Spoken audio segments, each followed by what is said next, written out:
दोस्तों, हिंद महासागर की गहराइयों में इस वक्त एक ऐसा खतरनाक और खामोश खेल चल रहा है जिसकी भनक दुनिया को बहुत कम है।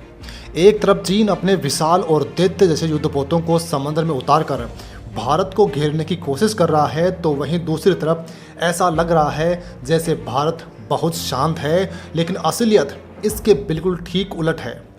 पर्दे के पीछे भारत और जापान मिलकर एक ऐसी खौफनाक पटकथा लिख रहे हैं जो ड्रैगन के हर पैंतरे को समंदर में ही दफन कर देंगी। ये कोई आम तैयारी नहीं है, बल्कि एक ऐसा महाप्लान है जो आने वाले दशकों के लिए समंदर का पूरा नक्शा और ताकत का तराजू बदल कर रख देगा। एक तरफ चीन की लगातार बढ़ती जासूसी है, तो दूसरी तरफ भारत की वो खुफिया तैयारी जिसकी एक झलक ही चीन की रातों की नींद उड़ाने के लिए काफ़ी है। तो आखिर समंदर के इस सन्नाटे के पीछे भारत और जापान मिलकर ऐसा कौन सा महाअस्त्र तैयार कर रहे हैं जो ड्रैगन की पूरी समुद्री रणनीति को डुबा सकता है? आखिर क्या है भारत का वो खुफिया प्रोजेक्ट 18 जिसके मिसाइल वाले रैक चीन के सबसे बड़े युद्धपोत की सांसें अटका देंगे? और सबसे बड़ा सवाल, जापान अपनी सबसे घातक माया तकनीक भारत को क्यों सौंपने जा रहा है, जिससे समंदर में भारत की ताकत चीन से कई कदम आगे निकल जाएगी? दोस्तों, इन बड़े सवालों का जवाब भारतीय नौसेना के उस मास्टर स्ट्रोक में छिपा है जिसे प्रोजेक्ट 18 नाम दिया गया है। ये भारत का अगली पीढ़ी का ऐसा युद्धपोत कार्यक्रम है जो आकार और ताकत में किसी भी आम जहाज से बहुत आगे की चीज़ है। अभी भारत के पास विशाखापट्टनम क्लास के जो सबसे आधुनिक युद्धपोत हैं, उनका फुल लोड वजन लगभग 7,400 टन है, लेकिन प्रोजेक्ट 18 के तहत जो दैत्य आकार के जहाज बनने वाले हैं, उनका वजन 11,000 से लेकर 13,000 टन तक होने वाला है। अंतर्राष्ट्रीय मानकों के हिसाब से इस आकार के जहाज़ों को क्रूजर कहा जाता है। यह समुद्र में तैरते हुए ऐसे विशाल किले होंगे जो एक ही समय में हवा, पानी की सतह और ज़मीन तीनों दिशाओं में हमला कर सकते हैं और इसके साथ ही अपनी रक्षा भी कर सकते हैं। ये भारत का अब तक का सबसे बड़ा महत्वाकांक्षी समुद्री प्रोजेक्ट है, जिसकी शुरुआती 4 जहाज़ों को बनाने में ही 70,000 से लेकर 80,000 करोड़ रुपए का खर्च आने का अनुमान है। उपलब्ध जानकारी के मुताबिक इस पूरे कार्यक्रम की कुल कीमत 10 अरब डॉलर के पार जाएगी और ऐसे 10 से लेकर 12 जहाज तैयार किए जाएंगे। लेकिन दोस्तों, यह पैसा सिर्फ लोहे के बड़े ढांचे पर खर्च नहीं हो रहा है, बल्कि इसके अंदर वो तकनीक लगाई जा रही है जो सीधे चीन के टाइप 055 जैसे खतरनाक जहाज़ों को टक्कर देगी। इस प्रोजेक्ट को इतना घातक बनाने वाली चीज़ इसके अंदर छिपे हथियारों का जखीरा है। इन नए युद्धपोतों पर 144 वर्टिकल लॉन्च सिस्टम यानी VLS सेल लगाए जाएंगे। इसे आसान भाषा में समझें तो यह जहाज़ के अंदर बने ऐसे सीधे पाइप या रैक होते हैं जिनमें मिसाइलें लोड रहती हैं और बटन दबाते ही सीधे आसमान की तरफ फायर हो जाती हैं। इन 144 रैकों में सबसे लंबी दूरी की हवा में मार करने वाली मिसाइलें, ब्रह्मोस का एक्सटेंडेड रेंज वर्जन और भविष्य की हाइपरसोनिक ब्रह्मोस 2 जैसी घातक मिसाइलें भी फिट हो पाएंगी। अगर इसकी तुलना चीन की सबसे बड़ी ताकत यानी उसके टाइप 055 जहाज से करें, तो चीन के उस जहाज में 112 मिसाइल रैक ही मौजूद हैं, यानी मारक क्षमता और मिसाइलों की संख्या के मामले में भारत का यह जहाज कागज पर चीन से भी आगे निकलने की तैयारी में है। इसे ऐसे समझ सकते हैं कि चीन का जहाज एक ऐसा गोदाम है जिसमें 112 रैक हैं, जबकि भारत उसी गोदाम का एडवांस वर्जन बना रहा है जिसमें 144 रैक होंगे। इसके साथ ही भारतीय जहाज में 4 बड़े रडार पैनल होंगे जो 500 किलोमीटर दूर से ही दुश्मन की मिसाइल या जहाज को सूंघ लेंगे और 360 डिग्री यानी हर दिशा में नजर रखेंगे। दोस्तों, इतनी भारी भरकम मिसाइलों और रडार से चलाने के लिए एक खास तरह की ऊर्जा की जरूरत होती है और यहीं पर प्रोजेक्ट 18 भविष्य की तकनीक से जुड़ता है। इस जहाज को इंटीग्रेटेड इलेक्ट्रिक प्रपल्सन से चलाया जाएगा।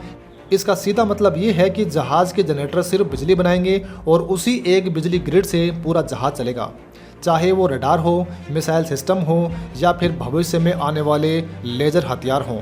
सब एक ही पावर कनेक्शन से जुड़े रहेंगे। ये बिल्कुल वैसा ही है जैसे एक घर में मेन मीटर से AC, फ्रिज और कंप्यूटर सब एक साथ चलते हैं। आज के समय में चीन के पास जो जहाज हैं उनमें ऐसी व्यवस्था मुख्य रूप से सिर्फ एक संभावना के तौर पर देखी जाती है, लेकिन भारत इसे शुरुआत से ही अपने जहाज की बुनियाद में डाल रहा है ताकि कल को अगर रेलगन या लेजर हथियार लगाना पड़े तो जहाज में बिजली और जगह की कोई कमी ना हो। अब दोस्तों यहाँ पर सवाल उठता है कि भारत के इस महाप्लान में जापान की एंट्री कैसे हुई और वह अपनी तकनीक भारत को क्यों दे रहा है। दरअसल दोस्तों चीन की बढ़ती आक्रामकता को देखते हुए जापान ने अपनी दशकों पुरानी नीति को पूरी तरह से बदल दिया है। 21 अप्रैल 2026 तक आते आते जापान ने अपने हथियार निर्यात के कार्यक्रम में बहुत बड़ा बदलाव किया है ताकि वह भारत जैसे भरोसेमंद देशों को अपनी घातक समुद्री तकनीक दे सके। अगस्त 2026 में भारत और जापान के बीच समुद्री सुरक्षा को लेकर एक बहुत बड़ा समझौता हुआ है। इसी के तहत जापान ने भारत को अपनी मोगामी क्लास फ्रिगेट यानी एक खास तरह की युद्धपोत की तकनीक देने वाला है। मोगामी क्लास की सबसे बड़ी खासियत इसका गजब का ऑटोमेशन है। यह 142 मीटर लंबा और लगभग 4880 टन का जहाज है।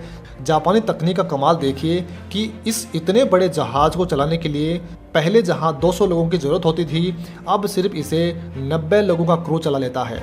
इसमें सारा काम मशीनें और सेंसर खुद कर लेते हैं। भारत इस जहाज़ से यही ऑटोमेशन, इसका स्टील डिजाइन यानी रडार से छिपने की कला और यूनिकॉर्न एंटेना जैसे तकनीक सीखना चाहता है ताकि भारतीय जहाज़ों पर भी कम इंसानों के साथ अधिक काम किया जा सके।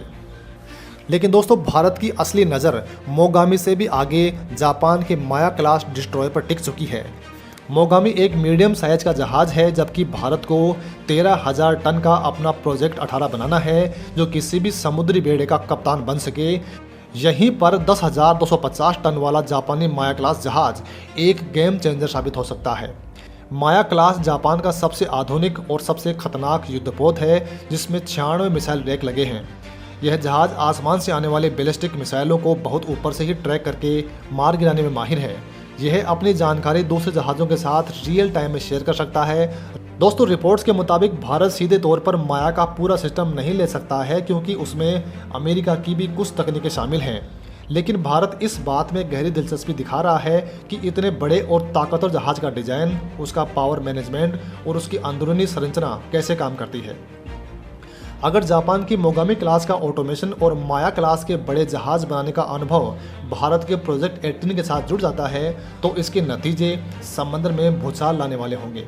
भारतीय जहाज़ों के अंदर मिसाइलें, रडार और इंजन तो भारत के अपने होंगे, लेकिन उसकी बनावट और लड़ने का ढांचा जापानी स्तर के स्टील्थ और स्मार्ट सिस्टम से लैस होगा। जब 144 मिसाइलों से भरे 500 किलोमीटर तक नज़र रखने वाले और जापानी तकनीक से लैस ऐसे 10 से लेकर 12 भारतीय युद्धपोत समुद्र में उतरेंगे तो चीन के टाइप 055 जहाज़ों का दबदबा पूरी तरह से टूट जाएगा। चीन अगर हिंद महासागर में घुसने की जरूरत करेगा तो उसे न सिर्फ भारत की खुद की मिसाइल ताकत का सामना करना पड़ेगा, बल्कि उस तकनीक का भी सामना करना पड़ेगा जो भारत और जापान ने मिलकर तैयार की है।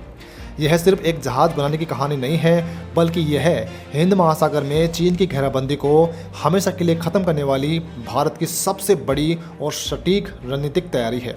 हालांकि दोस्तों हमारी इस पूरी रिपोर्ट पर आपका क्या कुछ कहना है कमेंट में लेकर हमें ज़रूर बताइए।